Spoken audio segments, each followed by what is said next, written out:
ओम विष्णवे नमः. नमस्कार मंडळी, स्वागत आहे आपले. ज्येष्ठ मासची पौर्णिमा, जिला आज वटपौर्णिमा, वटसावित्री पौर्णिमा म्हणून देखील ओळखले जाते. या दिवशी वडाच्या झाडाचे हे विधिवत पूजन केले जाते. या वटपौर्णिमेच्या दिवशी महिला आपल्या पतीच्या दीर्घायुष्यासाठी व सुखी वैवाहिक जीवनासाठी, कुटुंबाच्या सुखशांतीसाठी व्रत करत असतात आणि वडाचं झाडाचं पूजन करतात. मग आजच्या या व्हिडिओमध्ये आपण वडाच्या झाडाचं पूजन कसं करावं, वटपौर्णिमेचं पूजन कसं करावं, पूजनाचा शुभ मुहूर्त काय असणार आहे, साड्यांचे शुभ रंग काय आहेत, तसेच उपवास कसा करायचा व उपवास कधी सोडायचा याविषयीची संपूर्ण माहिती आजच्या व्हिडिओमध्ये आपण जाणून घेणार आहोत. त्यासाठी हा व्हिडिओ शेवटपर्यंत नक्की पहा. तर सर्वप्रथम आपण जी ज्येष्ठ मासची पौर्णिमा कधी प्रारंभ होते ते पाहून घ्या. तर पौर्णिमा तिथी प्रारंभ होते 10 जून सकाळी 11:35 आणि पौर्णिमा तिथी समाप्त होते 11 जून 1:13. म्हणून आपल्याला 10 जून रोजीचं वट सावित्रीचं व्रत ठेवायचं आहे, वटाचं पूजन करायचं आहे. आता या पूजनाचा जो शुभ मुहूर्त आहे तो जाणून घेऊया. तर पूजनासाठीचा जो शुभ मुहूर्त आहे तो सकाळी सूर्योदयापासून शुभ मुहूर्त आहे. तर त्याच्यामध्ये आपण 10 जून सकाळी 8:52 ते दुपारी 2:05 हा पूजनाचा शुभ मुहूर्त आहे.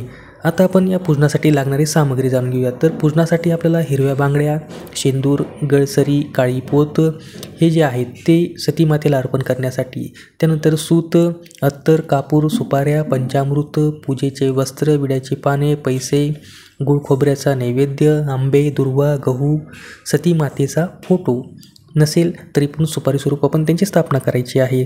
तसेच महिलांना ओटी भरायची आहे त्या ठिकाणी, तर ओटी भरण्याची सामग्री देखील आपण यावेळेस घेऊन जायची आहे. आता पूजाविधी जाणून घेऊया.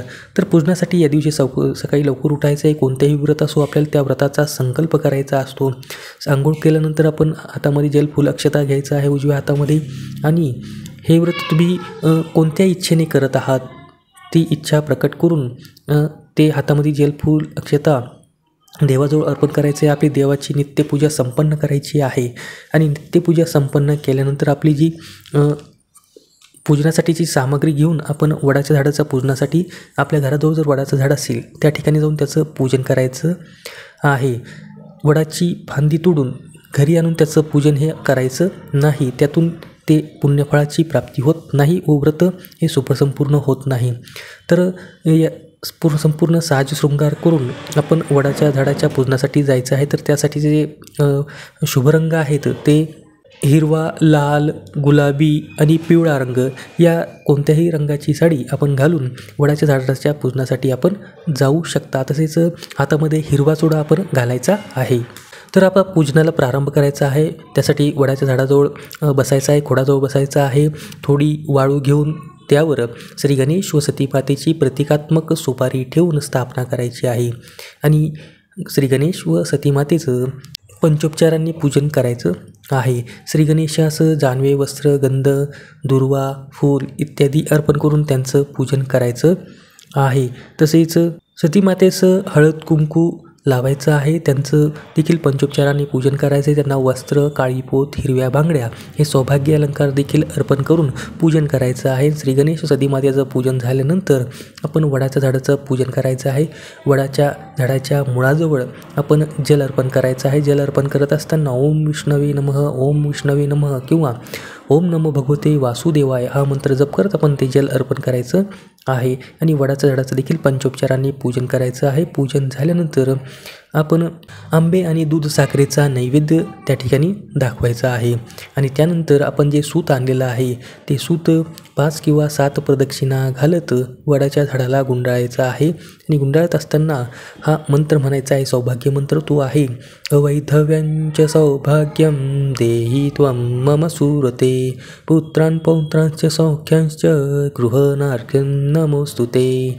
हा मंत्र म्हणत आपण 7 प्रदक्षिणा मारायच्या आहेत आणि सूत गुंडाळून झाल्यानंतर आपण हात जोडून नमस्कार करून आपल्या सुखी वैवाहिक जीवनासाठी प्रार्थना करायची आहे. त्यानंतर सर्व महिलांनी वडाच्या झाडाखाली एकत्र बसायचं आहे.